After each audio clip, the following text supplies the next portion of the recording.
안녕하세요. 저는 큐브리드의 기술본부를 맡고 있는 오명환 상무입니다. 제가 오늘 세션의 제목을 일단 TCO 절감을 위한 엔터프라이즈급 오픈소스 DBMS 큐브리드라는 제목을 갖고 발표를 드리는데요. 좀 어떻게 보면 굉장히 좀 이렇게 큰 타이틀로 하는 것 같이 이렇게 보이지만 오늘 세미나 주제는 일단 가격을 좀 저렴하게 할 수 있는 오픈소스 DBMS인 큐브리드에 대해서 좀 설명을 드리려고 합니다. DBMS라고 하면 아마 다들 잘 아실 거라고 생각이 돼요. 다 들어보셨고, 특히 이제 워낙 오라클이 굉장히 많은 유명세를 갖고 있기 때문에 DBMS라는 부분에서는 굉장히 많이 아실 거라고 생각이 되고요. 특히 데이터베이스라는 부분들은 굉장히 중요한 시스템 소프트웨어입니다. 그래서 데이터를 저장하고 있기 때문에 굉장히 중요하다고 생각을 하고 가장 또 유명한 제품들을 많이 쓰려고 하는 한 분야라고 생각이 됩니다.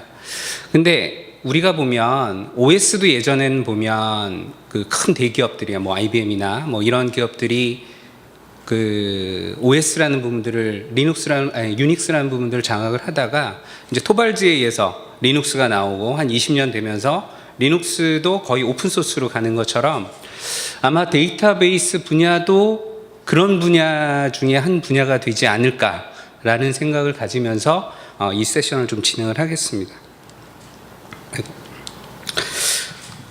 오늘 진행하는 거는요, 일단은 국내 DBMS에 특히 오픈소스 DBMS가 어떤 현황들을 가지고 있는 부분과 왜 이런 얘기를 하게 됐는지에 대한 부분들을 좀 서두에 말씀드리고, 그 다음에 이제 큐브리드에 대해서 간단한 소개, 그 다음에 특히 큐브리드 DBMS라고 들어보신 분도 있지만 들어보지 못하신 분들도 있기 때문에 과연 데이터베이스로서의 사례들이 많을까? 이거 써갖고 진짜 제대로 될까? 이런 부분에서 도입 사례가 이런 부분들이 있다는 것들을 말씀드리고요. 그 다음에 간단한 주요 기능이라든지, 그러면 기존에 있는 오라클이나 잘 쓰고 있던 그런 DB에서 가격적인 부분에서 메리트를 갖고 데이터베이스를 전환했을 때 어떻게 전환을 할 것인가, 그리고 마지막으로 이런 부분에서 큐브리드를 한번 검토해 주십사 하고 이 세션을 마치도록 하겠습니다. 일단 데이터베이스 하면 우리가 RDBMS를 많이 떠오르고 있거든요. 왜냐하면 RDBMS란 부분이 SQL이라는 부분 때문에 RDBMS가 굉장히 좀 많이 발전한 상황이라고 보시면 돼요. 그래서 저희가 지금 보는 것들은 이 앞부분에 이 가운데 있는 부분들을 가지고 다 데이터베이스라고 얘기를 하지만 실제적으로 보면 데이터베이스라는 부분들은 굉장히 큽니다. 그러니까 보면 인메모리 DB도 있을 수 있고요. 그 다음에 인베디드 데이터베이스도 있을 수 있고, 시계열 데이터베이스도 있고, 그 다음에 NoSQL 쪽, 요즘에 많이 얘기하는 NoSQL 쪽 부분도 있습니다. 하지만 아직까지는 이 RDBMS가 거의 대세고요. 그 얘기는 개발자라든지 아니면 아직도 업무에 많이 쓰고 있는 건 RDBMS이기 때문에 이 부분이 굉장히 아직도 데이터베이스 하면 RDB가 그러니까 대표적이라고 보시면 되고요. 이 부분에 이제 국내의 현황을 보면 한 세 파트로 보실 수 있어요. 그러니까 외국계, 그러니까 오라클이나 IBM DB2라든지 그 다음에 SQL 서버가 거의 한 90%를 장악하고 있고요, 국내에서. 그 다음에 상용 데이터베이스로서 RTBS하고 티베로가 또 있고, 그 다음에 오픈소스 영역들이 있습니다. 현재 큐브리드는 국산이면서 오픈소스 레벨로 있다고 보시면 돼요, 포지셔닝은. 그러면 이 얘기를 왜 제가 화두를 좀 꺼냈냐 하면, 요즘 애들 이제 그 얘기들 많이 하죠. 오라클 라이센스 그러니까 오사 거 너무 비싸다. 그 다음에 유지보수도 굉장히 비싸다. 이런 얘기들 많이 하고 있고요. 특히 예전에는 이제 오라클들이 SMB 쪽 시장을 공략하느라고 스탠다드 에디션에 대한 전략들을 많이 내놨었어요. 그래서 예전에 처음에 SE 스탠다드 에디션 첫 번째 모델 같은 경우는 이제 4소켓 형태로 해서 좀 SMB 쪽 시장에서 많이 쓰시라고 얘기를 하다가 그다음에 또 두 번째 거는 비용이 너무 비싸. 그래도 SE 가격이 좀 비싸니까 그러면 또 하나의 정책으로 해서 SE1이라는 것들을 내려서 가격을 좀 내리고 좀 적게 하는 SMB 쪽을 시장을 하려고 하다 보니까 전반적으로 이제 그 가격 정책이라든지 이런 부분에서 좀 압박을 받으신 것 같아요. 그래서 이 정책 자체를 2015년 12월 1일 엔드 오브 라이센스 형태를 댔고요.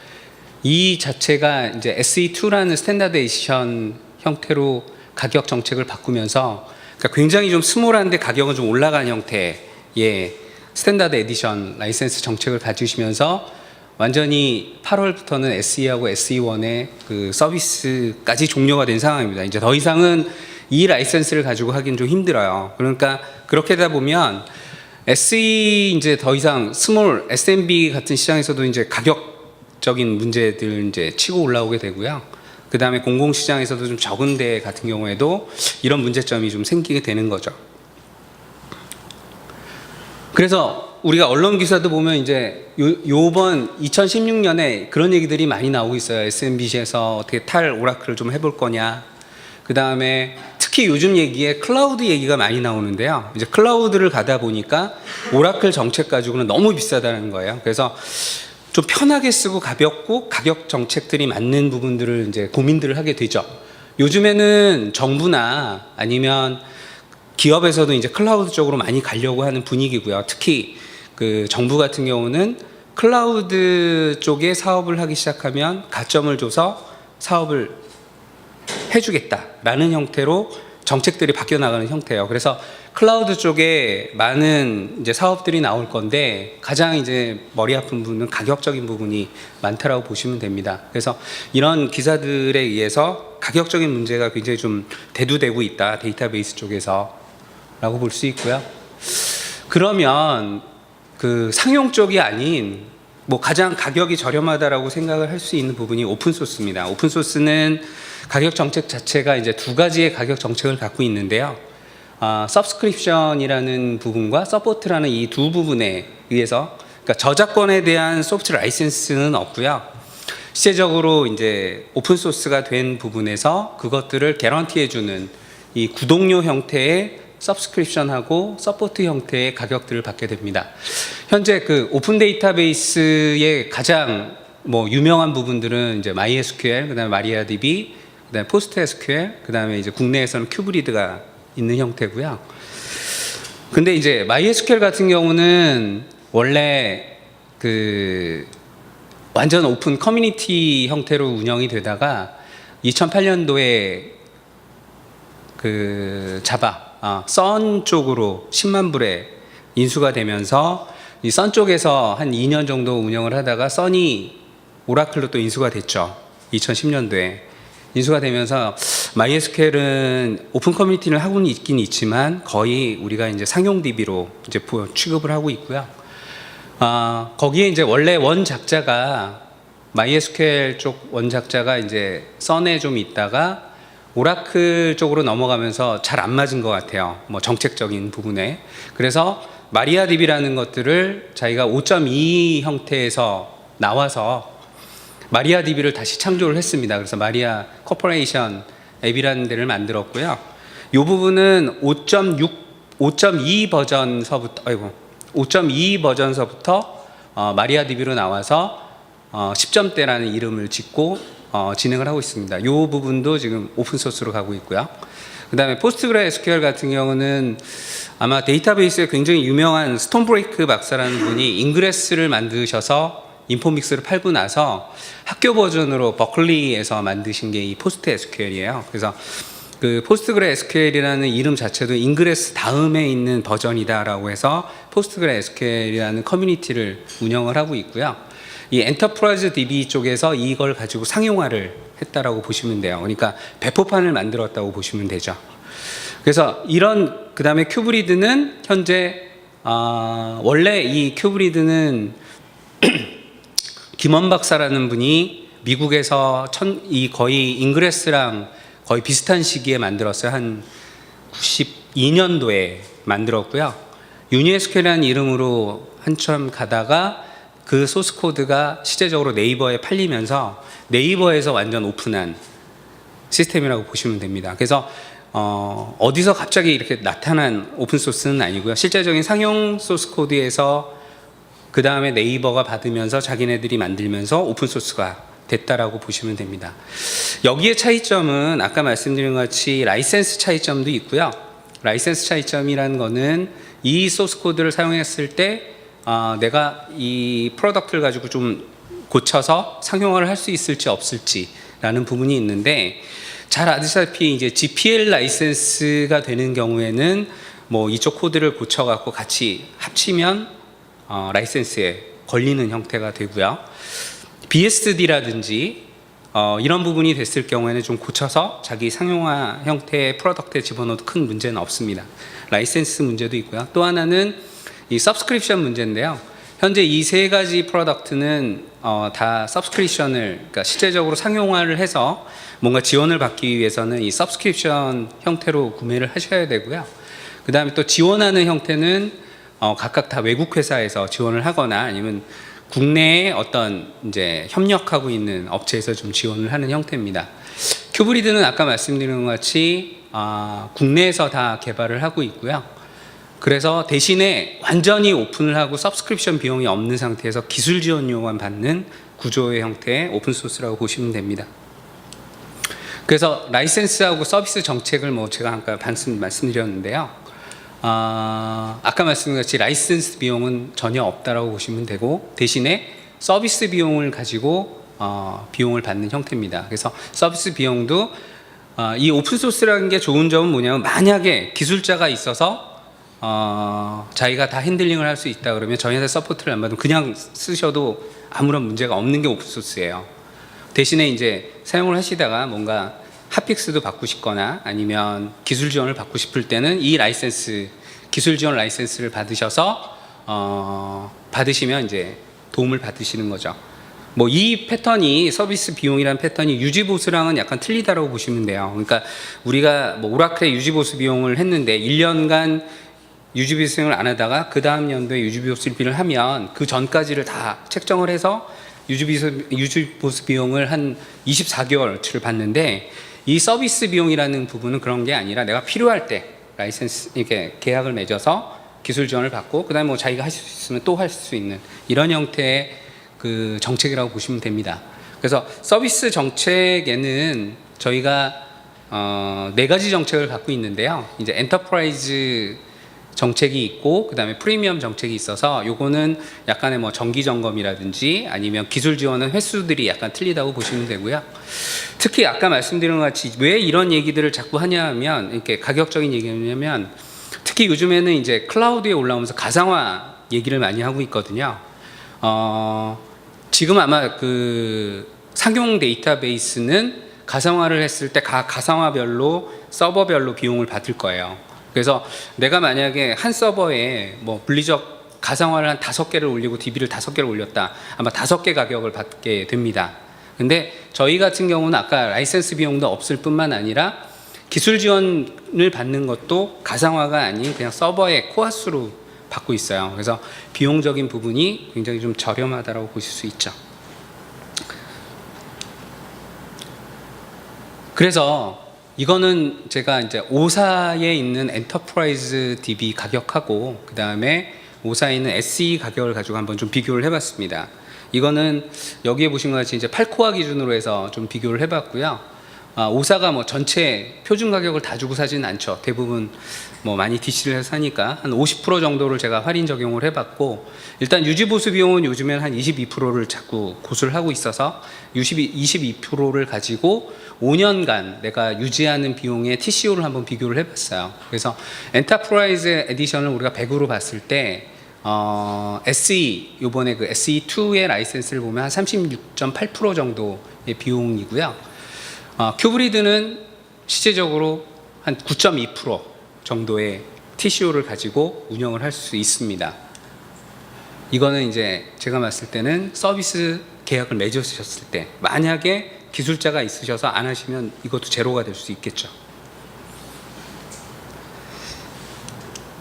그러면 지금까지는 쭉 해서 오픈소스라든지 왜 이런 얘기를 했는지에 대해서 좀 얘기를 드렸고요. 그럼 큐브리에 대해서 한번 좀 소개를 드리겠습니다.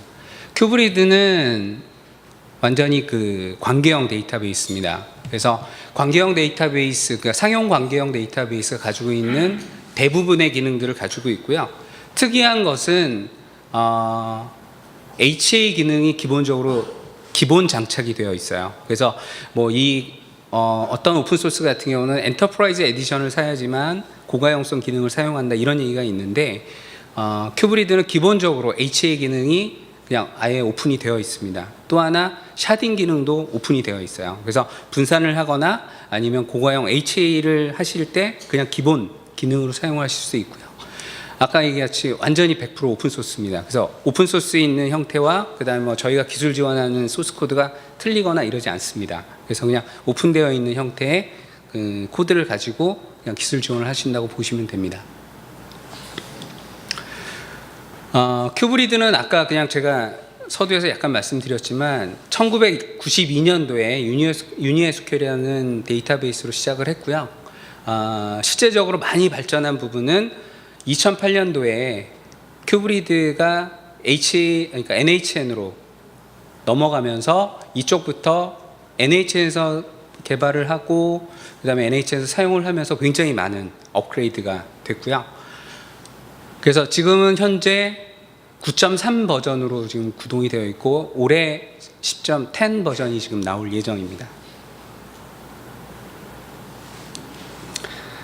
큐브리드의 지금 현재 그 누적 다운로드 수는 대충 국내가 한 20만 건 정도 되고요. 해외는 한 7만 6천 건 정도 됩니다. 뭐 여담으로 말씀드린다면 지금 그 DBMS 엔진.com이라는 그 RDB의 순서들을 이렇게 매기는 부분들이 있어요. 현재 그 큐브리드는 한 57위 정도 지금 되어 있고요. 그 다음에 국내 뭐 티베로라든지 RT베이스는 좀 약간 60위 뒤로 좀 밀려 있어서 해외 쪽에서는 그래도 큐브리드에 대한 좀 인지도가 있다라고 보시면 됩니다. 지금 현재 개발 조직은 완전히 그 뭐 다른 데이터베이스도 마찬가지지만 완전히 커뮤니티가 활성화되어 있는 형태는 아니고 현재는 주도는 NHN하고 큐브리드가 좀 진행을 하고 있는 상황이고요. 그 다음에 루마니아 쪽하고 그 다음에 중국 쪽에서 이렇게 세 개가 주도를 해서 좀 진행을 하고 있고요. 현재 지금 계획은 10 버전서부터 10 버전 이후서부터는 좀 커뮤니티를 활성화를 해볼까라는 지금 계획들을 좀 가지고 있습니다. 그래서 오픈소스 프로젝트는 현재 큐브리드.com은 이제 저희가 운영하는 곳이고요. 완전히 뭐 소스 코드나 그 다음에 뭐 개발 진행 사항들을 보시려면 큐브리드.org를 보시면 되고 소스 코드는 완전 그 10 버전서부터는 그 GitHub에서 보실 수 있습니다. 그 이쪽에 가시면 현재 10 버전이 운영되는 것들은 좀 보실 수가 있습니다.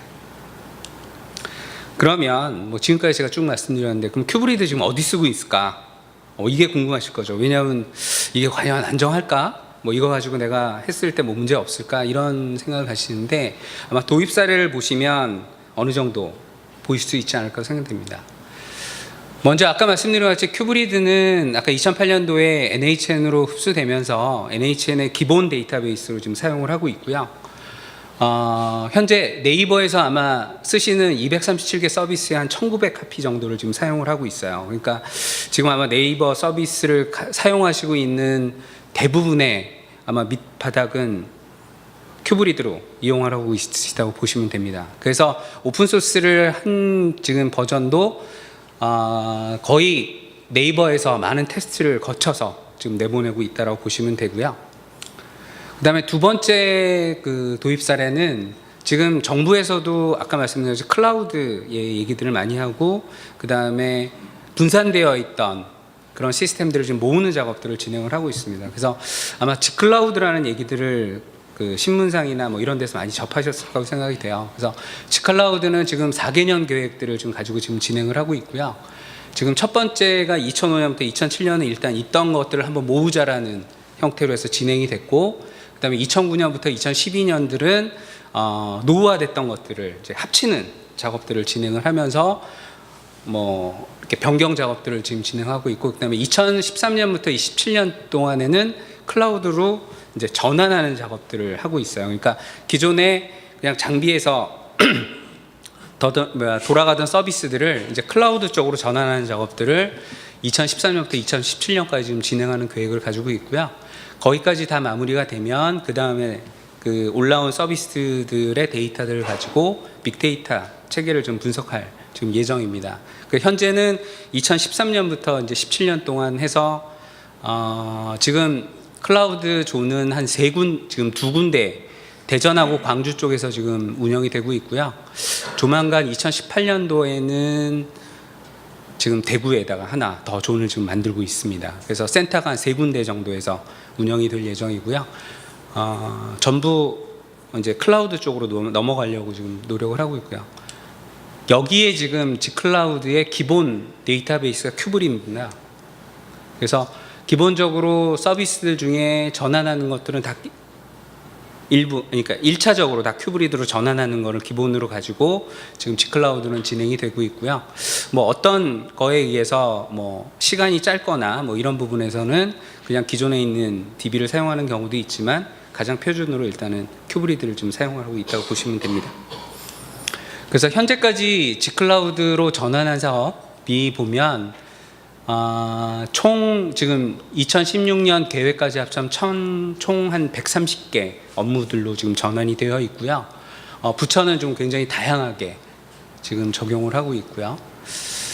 그다음 또 하나는 지금 G클라우드를 보면서 국방 쪽도 또 동일하게 지금 센터를 만들어서 2014년도에 만들고 여기도 지금 모으는 작업들을 진행하고 있습니다. 여기서는 지금 현재까지 한 70개 업무 정도를 지금 큐브리드로 러닝을 하고 있고요. 여기도 똑같이 아까 G클라우드에 있는 모형같이 큐브리드를 기본 데이터베이스를 좀 사용을 하고 있습니다. 그러면 아까 같이 이렇게 전환을 하면 기본적으로 이제 뭐 등급도 낮은 것도 있고 좀 높은 것도 있는데요. 아마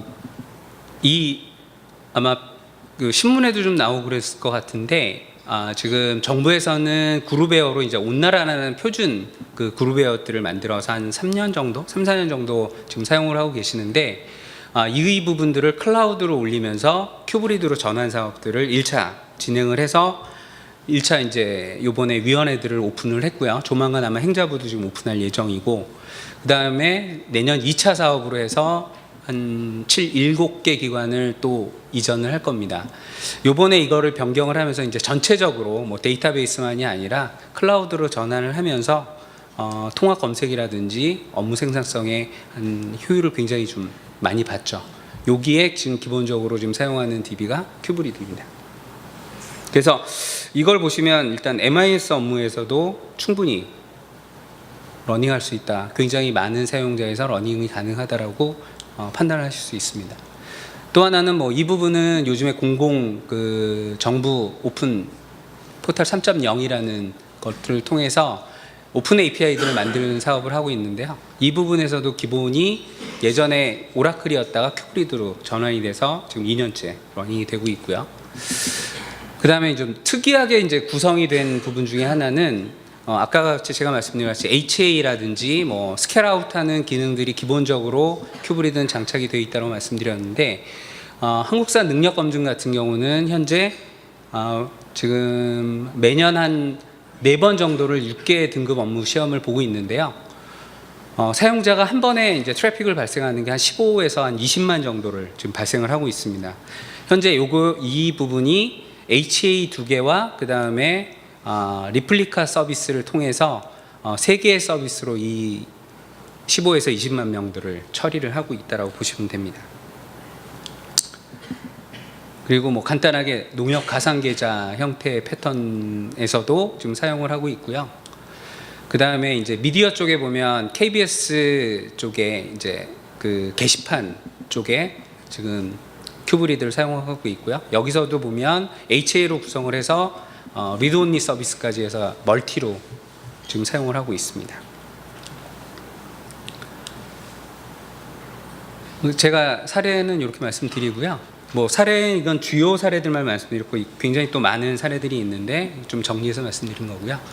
큐브리드 기능에 대해서 간단하게 좀 말씀드리겠습니다. 뭐 다른 부분들은 기존에 있는 데이터베이스하고 동일하다고 보시면 되고 대신에 이제 SQL 타입은 일단 안시 SQL 92를 지금 표준으로 삼고 99나 아니면 2003을 호환을 하고 있는데 대신에 이제 오픈 소스다 보니까 좀 호환성은 MySQL 쪽에 좀 많이 가깝게 호환성을 가지고 있습니다. 그리고 뭐 기존에 있는 RDB랑 거의 비슷하고요. 그 다음에 API도 내놓을 것 부분들이 다 있고 특이한 부분은 아까 같이 HA가 기본적으로 되어 있다라는 부분하고 그 다음에 스토어드 프로시저도 지원을 한다라는 부분입니다. 대신에 약간 상용 데이터베이스 지원하지 못하는 부분들이 아직은 있어요. 이 부분들은 이제 10 버전 이후에 좀 더 지금 보강을 하려고 지금 계획을 하고 있습니다. 그리고 또 하나 지금 큐브리드는 엔진만 제공을 하는 게 아니고요.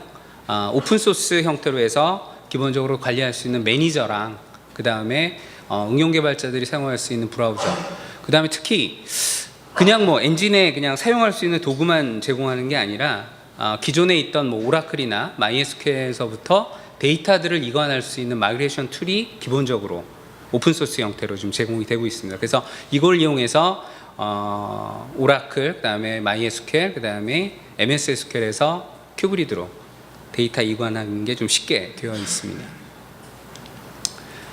그래서 요 도구는 제가 이제 말씀드린 것 같이 방금 말씀드렸던 이 CMT 툴이고요. 이 CMT 툴은 이제 아까 오라클이나 MySQL, 그 다음에 MS SQL에서 현재 해당되는 오브젝트서부터 그 다음이 해당되는 데이터들을 이렇게 쉽게 마이그레이션하는 툴이라고 보시면 됩니다. 이 부분도 소스 코드가 완전히 오픈되어 있어요. 그래서 뭐 고쳐서 사용하셔도 되고 그 다음에 이걸 그냥 이용을 하셔도 됩니다. 그 다음에 또 아까 기본적으로 장착되어 있는 HA 기능인데요. 상용 데이터베이스는 이제 여기에 이제 디스크를 쉐어하는 방식이 약간 틀립니다. 이 오라클이나 MS SQL 클러스터 같은 경우는 기본적으로 이제 스케일업하는 그러니까 장비들을 많이 쓰고 그 다음에 액티브 형태의 스케일업 쪽으로 가 있고요. 이 오픈 소스들은 대부분 스케일아웃 형태로 해서 이 복제하는 형태의 그 HA들을 기본적으로 가지고 있고요. 큐브리드도 기본적으로 이 스케일아웃하는 형태, 그러니까 디스크를 쉐어하는 게 아니라 복제하는 형태로 해서 HA를 좀 구성을 합니다.